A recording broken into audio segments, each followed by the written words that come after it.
એક સેકન્ડ એટલે તમારા કહેવા પ્રમાણે લગ્ન પછી હું જ્યારે પણ ઓફિસ જાઉં ત્યારે ઘરનું બધું કામ કરીને મારે જવાનું એમ ને?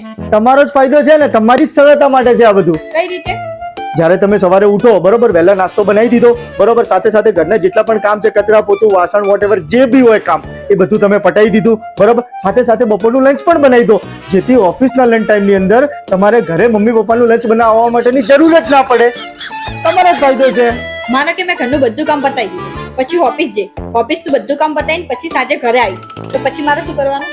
આખો દિવસ કામ કરીને કંટાળેલી હોય ને, તો ખોજે આવે એટલે તને એક કપ ચા પીવાની તો ઈચ્છા થાય ને બરોબર, તો ભેગી બધાની ચા બનાવી દેવાની, મમ્મી પપ્પાની ઘરના બધા મેમ્બરની ચા બનાવી દેવાની બરોબર. જ્યાં સુધી ચા બને ત્યાં સુધી શાકભાજી કાપો, આદુ લસણ ચટણીની જે પેસ્ટ બનાવવાની એ કરી દો બરોબર. એટલે મતલબ સાંજે ખાવાનું જે બનાવવાનું હોય એની તૈયારી કરી દો બરોબર. આ તૈયારી થાય એટલી ઘડા ચાના વાસણ કરી દો બરોબર. એ કર્યા પછી એકદમ 1 કલાક ફ્રી.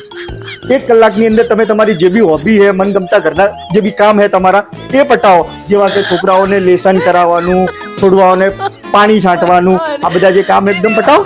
પછી કલાક પછી જમવાનું બનાવી દો, જમવાનું બનાવીને વાસણ કરી અને રાત્રે સુઈ જાઓ બિલકુલ ફ્રી. એટલે સુઈ ગયા પહેલા તમારા મમ્મી પપ્પા દાદા દાદી એ બધાના પગ દબાવવાના, એ બધું શું? કયા જમાનામાં જીવે તું? મમ્મી પપ્પા દાદા દાદી આ બધાના પગ દબાવવાના? મારા પગ દબાવો અને સુઈ જાઓ આરામ. તમારા ઘરમાં મમ્મી પપ્પા પ્લસ મહેમાનો એ બધા આવે તો એમના આગળ મારે આવું અલાઉડ છે? દૂરદર્શનના જમાનાની એ શું, દૂરદર્શન બીજું જોઈને આવીએ શું? અલાઉડ જ હોય ને.